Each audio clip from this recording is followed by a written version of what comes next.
January 23, 1945, the Ardennes forest, Belgium. The snow had stopped falling 3 hours before dawn, leaving behind a silence so complete that the creak of frozen metal carried for half a mile.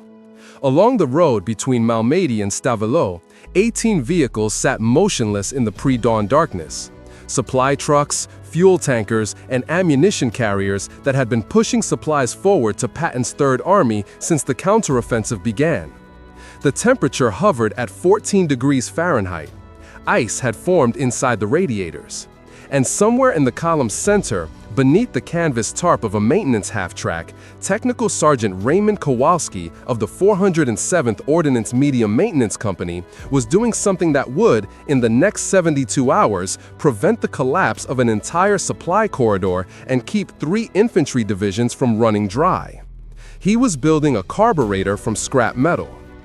This was not supposed to happen.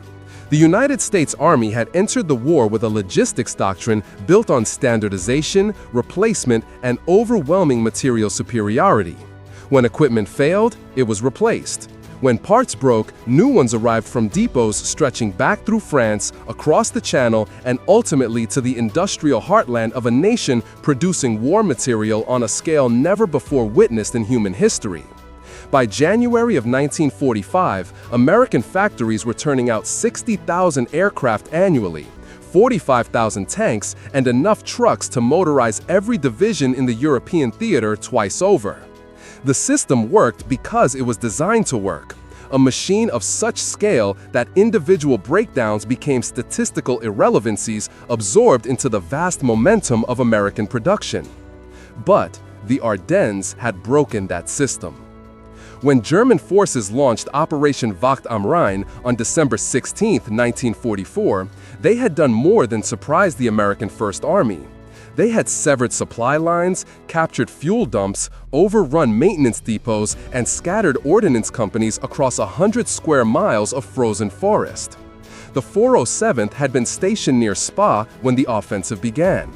By December 18, they were retreating westward, abandoning 2/3 of their parts inventory and all of their heavy machinery. What remained, the portable welders, hand tools, and whatever scrap they could load into 3 half-tracks, became the entirety of their operational capacity for the next month. They had been operating in survival mode ever since, cannibalizing destroyed vehicles for parts, improvising repairs with materials never intended for military use, and keeping the supply columns moving through sheer mechanical ingenuity while the official replacement system struggled to re-establish itself through roads still choked with retreating units and advancing reserves. Raymond Kowalski had been a mechanic before the war. He had worked in his father's garage in Hamtramck, Michigan, a Polish neighborhood north of Detroit where men fixed things because replacement was expensive and pride demanded that broken objects be made whole again. He had learned to work with what was available. When the Depression deepened and parts became scarce, he had learned to fabricate. By the time he was drafted in 1942, he could rebuild a transmission with hand tools and patience, and he understood machines not as assemblies of interchangeable components, but as systems of relationships, metal and motion and heat, each part affecting the next, each failure offering clues to a solution that might lie outside the manual. The problem that morning was carburation. 18 vehicles in the convoy were GMC CCKW trucks, the workhorses of the Allied logistics network, commonly known as Jimmy trucks, capable of carrying 2.5 tons across any terrain that qualified as road. They ran on GMC 270 inline-6 engines, simple and robust, designed for reliability over performance. But simplicity did not mean invulnerability. The carburetors had been failing for weeks. Cold starts and sub-zero temperatures, fuel contaminated with water that froze in the jets overnight, dirt and debris from damaged fuel dumps. By mid-January, 7 trucks in this convoy alone had suffered carburetor failure. The 407th had replaced 4 with spares scavenged from destroyed vehicles. The remaining 3 sat dead because no more carburetors could be found. Standard procedure called for requisitioning replacements through the advanced section supply chain. Kowalski had submitted the paperwork 4 days earlier. The estimated delivery time was 10 to 14 days, assuming the requisition reached Liège without being lost in the chaos of rerouted convoys and bombed-out depots. The convoy could not wait 10 days. The Third Army was advancing toward the German border. Fuel and ammunition consumption had doubled. Every truck idled in the Ardennes represented tons of supplies not reaching the front. And every day of delay allowed the Wehrmacht to stabilize its retreat and prepare the next defensive line. So Kowalski stopped waiting. He began in the wreckage field outside Stavelot, where the German 1st SS Panzer Division had abandoned 24 vehicles during their withdrawal on December 20. Most had been burned. Some had been stripped by other American units scavenging for parts. But among the hulks, Kowalski found a Kübelwagen, the German equivalent of a Jeep, powered by an air-cooled Volkswagen engine. The carburetor was intact. It was the wrong size, the wrong configuration, used German metric threading, and designed for an engine with half the displacement of the GMC 270. It was, by every technical standard, incompatible. Kowalski took it anyway. Back at the half-track, he disassembled the German carburetor and studied its components under a kerosene lamp. The principles were identical. Air and fuel mixed in precise ratios, controlled by jets and floats and venturi effects that had not changed since the invention of the internal combustion engine. What differed were the measurements. The throat diameter was too narrow, the float chamber too small, the mounting flange configured for bolts spaced 40 millimeters apart instead of the GMC's standard 2-inch pattern. But the brass jets were salvageable. The throttle plate could be resized, and Kowalski had metal. He had acquired the metal 3 weeks earlier from a destroyed American half-track, cutting away sections of the chassis with a hacksaw because the portable torch had run out of acetylene. The steel was mild, workable, not ideal for precision machining, but sufficient for structural brackets. He had brass fittings taken from a plumbing supply dump in Malmedy, requisitioned without paperwork during the evacuation because paperwork had ceased to matter when the Germans were 5 miles away. He had a hand drill, files of various grades, a small anvil, and a ball-peen hammer. He had no lathe, no milling machine, no precision measuring instruments beyond a battered caliper missing its depth gauge. He had time, skill, and necessity. The work took 16 hours. He began by fabricating a new mounting flange from sheet steel, drilling holes to match the GMC intake manifold, and tapping threads by hand with a die set salvaged from the ruins of the 407's original workshop. The threads were imperfect. They would hold. He machined a new throttle shaft from a salvaged bolt, filing it down until it turned smoothly inside the carburetor body.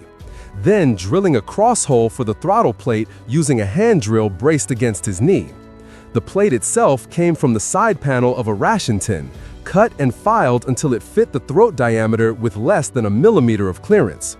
He reamed the German jets to larger diameters, measuring by eye and testing with wire gauges. Calculating fuel flow rates based on intuition built from a decade of adjusting carburetors for trucks that hauled auto parts through Michigan winters. There was no manual for this. There was no precedent. The GMC technical documentation provided specifications for replacement, but not adaptation. And the Army's ordnance manuals assumed a supply chain capable of delivering correct parts to the correct location within a reasonable time frame. Kowalski was working in the space between doctrine and reality, guided by principles older than military logistics, the understanding that machines were tools built by humans to solve problems, and that problems could be solved if one understood the underlying relationships between force and material and function. By the evening of January 24th, he had completed the first hybrid carburetor. It looked like no carburetor ever produced by any manufacturer. German body, American throttle, improvised flange, modified jets, held together by brazing and threaded fittings, and the kind of meticulous hand fitting that had disappeared from American industry with the rise of mass production. He installed it on one of the dead trucks, primed the fuel line, and cranked the starter. The engine caught on the second rotation. It ran rough for 30 seconds as fuel distribution stabilized, then smoothed into the steady idle characteristic of the GMC 270. Kowalski adjusted the mixture screw, listened to the engine response, adjusted again. After 10 minutes, he put the truck under load, driving it in circles around the frozen field while listening for misfires or hesitation. There were none. The carburetor held. The engine delivered power. The truck was operational. He built 2 more over the next 48 hours.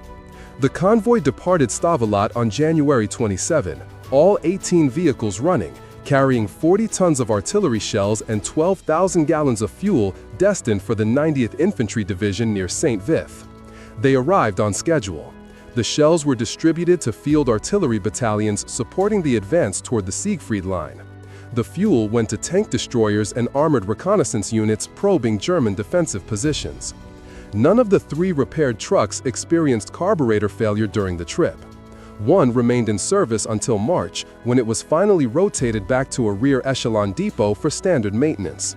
By that time, Kowalski had fabricated 11 more hybrid carburetors, trained 3 other mechanics in the improvisation technique, and submitted a detailed technical report to the 407's commanding officer describing the adaptation process and recommending its use as a field expedient until proper supply lines could be re-established. The report was filed and forgotten. No commendation was issued. Kowalski received no recognition beyond a brief mention in the company's daily log. SGT Kowalski effected emergency repairs to convoy vehicles, a sentence that carried no indication of the ingenuity involved or the consequences avoided. This was typical. The maintenance companies worked in obscurity, their successes measured not by dramatic battlefield victories, but by the quiet continuation of logistics that made those victories possible. When trucks ran, nobody noticed. Only when they stopped did the system reveal its fragility. But the fragility was always there. The German offensive in the Ardennes had been predicated on a fundamental miscalculation about American logistics. German planners had assumed that the American supply system, for all its material abundance, would prove brittle under sudden disruption. They had observed the American reliance on motorized transport, the long supply lines stretching back through France, the enormous fuel consumption of mechanized divisions, and concluded that a deep penetration into the American rear would sever those lines and paralyze the advance.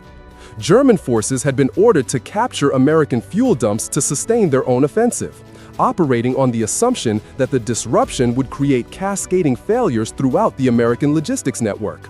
Trucks without fuel, divisions without ammunition, a modern army immobilized by its dependence on material abundance. For a brief period in late December, that assumption had seemed accurate. Supply dumps were overrun. Fuel shortages developed. Units retreated, abandoning equipment and supplies. The roads clogged with refugees and retreating soldiers, making movement nearly impossible. For 10 days, the American supply system in the Ardennes teetered on the edge of systemic collapse, and German commanders believed they had successfully exposed the fundamental weakness of an army that had prioritized quantity over resilience. They were wrong. What the Germans had failed to understand was that American material abundance existed not merely in the volume of production, but in the culture that produced it. The United States had built its industrial capacity on a foundation of improvisation and adaptation, a society where automotives were repaired in small garages by mechanics who learned their trade through trial and error, where machines were kept running through ingenuity rather than replacement, where the frontier experience of making do with limited resources had been translated into an industrial ethos that valued practical problem-solving over rigid adherence to procedure. They were wrong. What the Germans had failed to understand was that American material abundance existed not merely in the volume of production, but in the culture that produced it. The United States had built its industrial capacity on a foundation of improvisation and adaptation, a society where automotives were repaired in small garages by mechanics who learned their trade through trial and error, where machines were kept running through ingenuity rather than replacement, where the frontier experience of making do with limited resources had been translated into an industrial ethos that valued practical problem-solving over rigid adherence to procedure. The American soldier was not simply the recipient of superior material support. He was, in many cases, a product of that same culture, trained to think pragmatically about mechanical problems, capable of adapting tools and techniques to unexpected circumstances, and willing to disregard official procedures when those procedures fail to address immediate reality. Raymond Kowalski was not exceptional in this regard. He was typical. Throughout the Ardennes campaign, in maintenance companies scattered across Belgium and Luxembourg, similar acts of improvisation occurred daily. Mechanics welded broken axles using scrap metal and portable forges. They repaired damaged transmissions by swapping gears between incompatible models. They kept generators running by winding new armatures from salvaged wire. They fabricated fan belts from strips of canvas and industrial adhesive. They rebuilt electrical systems using parts scavenged from destroyed vehicles, mixing American and British and captured German components into hybrid assemblies that violated every standardization protocol but functioned reliably enough to keep the supply columns moving. These repairs were rarely documented in detail. They appeared in maintenance logs as brief entries: vehicle returned to service, without explanation of how service had been achieved or what obstacles had been overcome. This was the hidden strength of American logistics, not the factories or the supply ships or the vast stockpiles of equipment, but the men who kept that equipment functioning when the official system failed. The Germans had planned for material disruption. They had not planned for human adaptability. And in the frozen forests of the Ardennes, that adaptability became the difference between paralysis and continuation, between a shattered supply line and one that bent but did not break. The 407th Ordnance Medium Maintenance Company had entered the Ardennes with 83 vehicles and 214 men. By the end of January, they had lost 19 vehicles, suffered 42 casualties, 12 killed, 30 wounded, and operated continuously for 6 weeks without proper facilities, adequate parts inventory, or predictable supply support. These repairs were rarely documented in detail. They appeared in maintenance logs as brief entries: vehicle returned to service, without explanation of how service had been achieved or what obstacles had been overcome. This was the hidden strength of American logistics, not the factories or the supply ships or the vast stockpiles of equipment, but the men who kept that equipment functioning when the official system failed. The Germans had planned for material disruption. They had not planned for human adaptability. And in the frozen forests of the Ardennes, that adaptability became the difference between paralysis and continuation, between a shattered supply line and one that bent but did not break. The 407th Ordnance Medium Maintenance Company had entered the Ardennes with 83 vehicles and 214 men.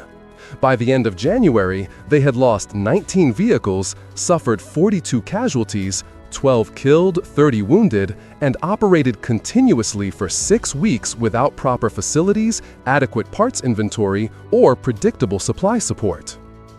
During that period, they maintained operational readiness for over 400 vehicles spread across 3 divisions, conducted emergency repairs on more than 200 trucks and half-tracks, and fabricated replacement parts for equipment ranging from rifle bolts to tank tracks. Their work was invisible to the combat units they supported. It was invisible to the headquarters staffs planning operations dozens of miles behind the lines.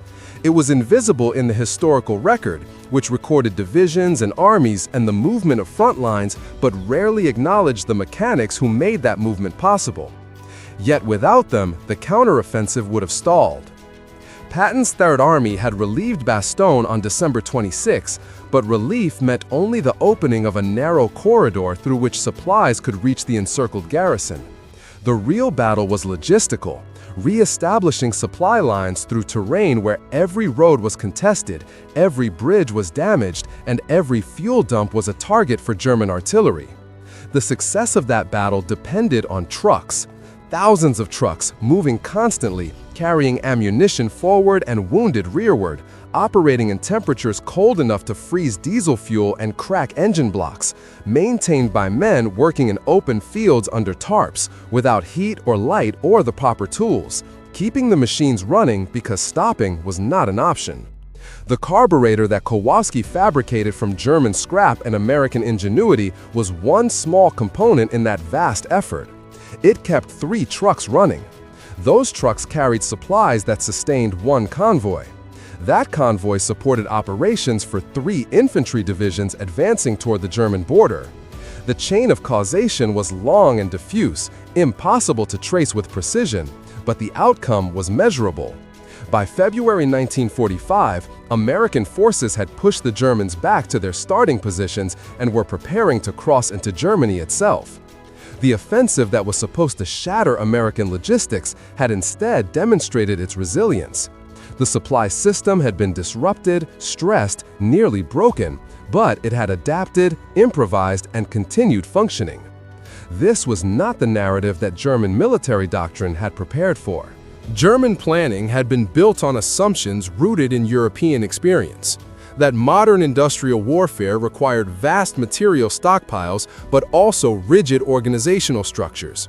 That armies functioned through hierarchical control and standardized procedures. That disruption of supply lines would create paralysis because individual soldiers lacked the initiative or training to adapt without orders. These assumptions had proven accurate in previous campaigns. Poland, France, the Low Countries, all had possessed modern armies with mechanized equipment and organized logistics, and all had collapsed when their command structures were disrupted and their supply lines severed. The German theory of blitzkrieg was predicated on creating precisely that kind of systemic shock, overwhelming enemy forces not merely through tactical superiority, but through operational tempo that prevented recovery and adaptation. Against the Americans, that theory failed. It failed not because American material superiority was overwhelming, though it was, but because American soldiers did not wait for orders to solve problems. They did not wait for replacement parts to arrive through official channels. They did not halt operations because the manual specified a procedure that current circumstances made impossible. They improvised. They adapted.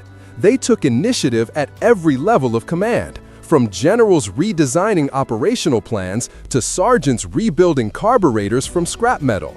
And that initiative created a kind of resilience that German military theory had not anticipated and could not counter. There was a deeper irony in this.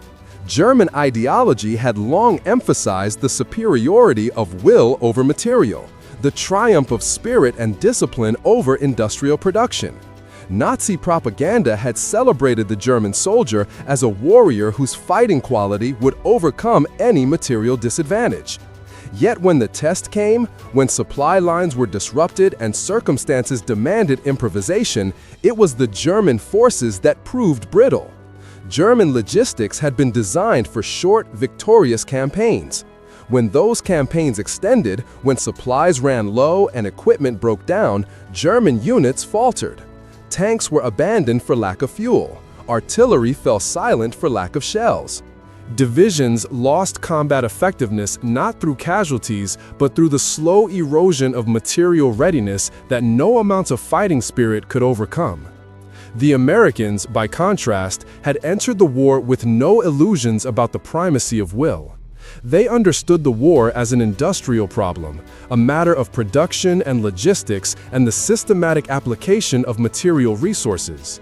But within that industrial framework, they had preserved a culture of individual initiative that made the system flexible rather than rigid.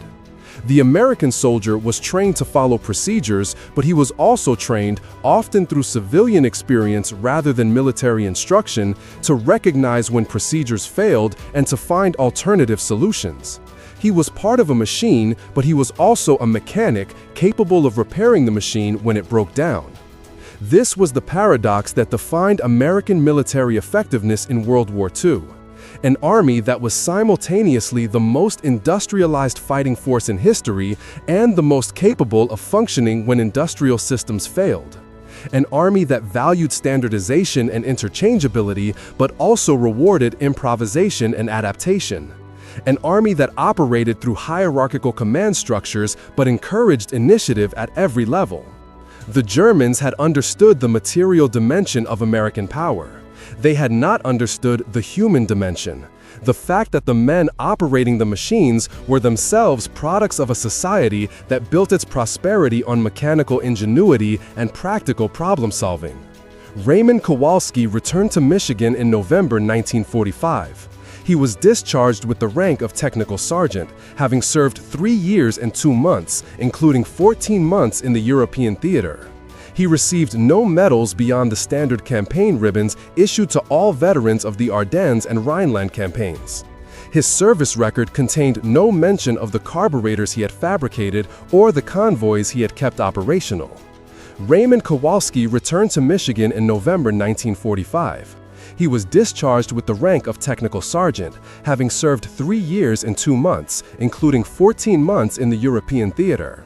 He received no medals beyond the standard campaign ribbons issued to all veterans of the Ardennes and Rhineland campaigns. His service record contained no mention of the carburetors he had fabricated or the convoys he had kept operational. He returned to his father's garage in Hamtramck and resumed the work he had been doing before the draft, repairing automobiles, fabricating parts when necessary, solving mechanical problems through skill and experience, and the kind of practical knowledge that came from understanding machines not as mysteries but as comprehensible systems built by humans to serve human purposes. He rarely spoke about the war. This was common among veterans of his generation, men who had witnessed the industrial scale of modern combat and returned to civilian life with no desire to relive or romanticize their experiences.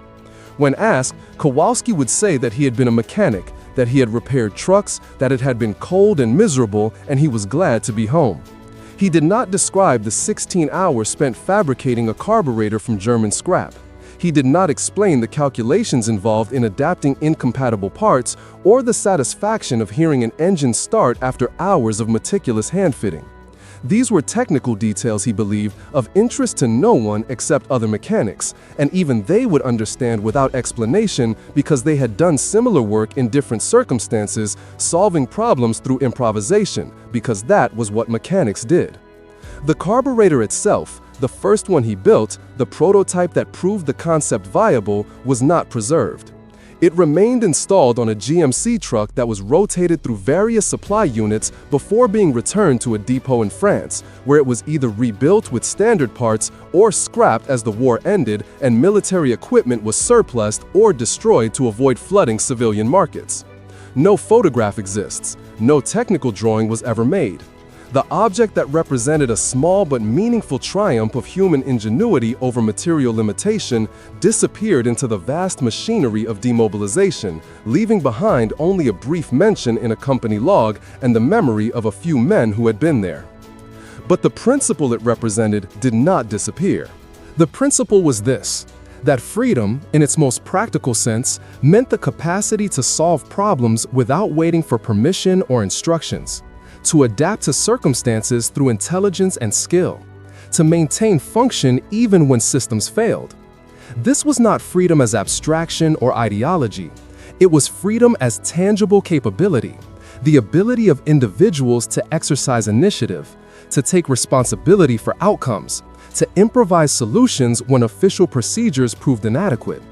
And it was this form of freedom, more than industrial production or military doctrine or strategic planning, that had allowed the American forces in the Ardennes to absorb catastrophic disruption and continue functioning while their opponents, bound by more rigid hierarchies and less flexible cultures, collapsed under equivalent strain. The Germans had understood American material strength. They had counted tanks and aircraft and calculated production rates, and they had recognized their quantitative inferiority. But they had believed that material could be countered through tactical skill, operational arts, and superior fighting spirit. What they failed to understand was that American material strength was not merely quantitative.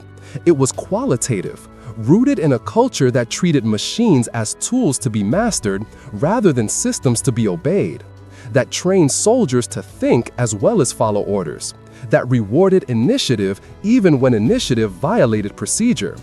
This cultural dimension could not be quantified in intelligence assessments or countered through tactical excellence. It was woven into the fabric of American society, expressed in 10,000 small acts of improvisation across battlefields from Normandy to the Rhine, and it proved decisive in ways that no single battle could be. In the end, the Ardennes offensive failed not because German soldiers lacked courage or German commanders lacked skill, but because the German understanding of modern warfare was incomplete. They had mastered the arts of rapid mechanized advance, but they had not understood the science of sustained logistics under disruption. They had celebrated willpower and fighting spirit, but they had not cultivated the practical problem-solving culture that allowed American forces to maintain effectiveness when plans failed and systems broke down. They had built a military machine of great sophistication, but they had not understood that the greatest strength of their opponent lay not in its machines, but in the men who could keep those machines running with wire and scrap metal and stubborn ingenuity. On a frozen field in Belgium in January 1945, one mechanic with a hacksaw and a hand drill had demonstrated this truth more clearly than any strategic analysis could. He had taken incompatible parts from different nations' industrial systems and made them work together. He had solved a problem that official doctrine said required replacement parts and proper facilities. He had kept trucks rolling when the system said they should stop. And in doing so, he had embodied a form of resilience that was quintessentially American: practical, improvised, uninterested in theory or ideology, focused entirely on the immediate problem and the tools available to solve it. The carburetor held, the engine ran, the convoy moved forward, and the war, which had always been a contest of industrial systems and human endurance, continued its slow grind toward conclusion, sustained by 10,000 similar acts of improvisation performed by men whose names would never appear in history books, but whose work made history possible. This was the truth hidden in the frozen forests of the Ardennes, in the maintenance half-tracks parked along muddy roads, in the hands of mechanics working by lamplight under canvas tarps. That victory was not determined by grand strategies or heroic charges, but by the quiet accumulation of small successes. Carburetors rebuilt, axles welded, engines coaxed back to life. That modern war was won not by those who planned most elegantly, but by those who adapted most effectively when plans failed. That freedom, in its most essential form, was measured not by political systems or national ideologies, but by the capacity of individuals to solve problems, to take initiative, to keep the machines running even when the manual said it could not be done. Raymond Kowalski understood none of this in grand terms. He knew only that trucks needed to run, that parts were unavailable, and that he possessed the skill to fabricate what could not be requisitioned. He did his job. The trucks ran. That was sufficient. And in the vast accounting of the Second World War, in the balance between material and will, between system and improvisation, between rigid doctrine and flexible adaptation, that sufficiency became decisive. Not because one carburetor changed the outcome, but because 10,000 similar acts, performed by men across every maintenance company and supply unit and repair depot, sustained the momentum of advance when momentum should have collapsed. They kept the system functioning. They proved that American strength lay not only in what factories could produce, but in what soldiers could repair. And in doing so, they won a victory that was invisible, unglamorous, and absolutely essential. The victory of practical ingenuity over material limitation, of human adaptability over systemic failure, of the ordinary competence that, multiplied across 1,000,000 small emergencies, became the foundation of strategic success. The snow returned that night, covering the field where Kowalski had tested his improvised carburetor, erasing the tire tracks and footprints, settling over the war with the kind of indifferent silence that followed all human struggles. The convoy moved forward, the front lines shifted, and somewhere in the darkness, another truck broke down, and another mechanic opened his toolbox, and the work continued without pause or recognition, as it always had and always would, for as long as machines broke and men possessed the skill to repair them.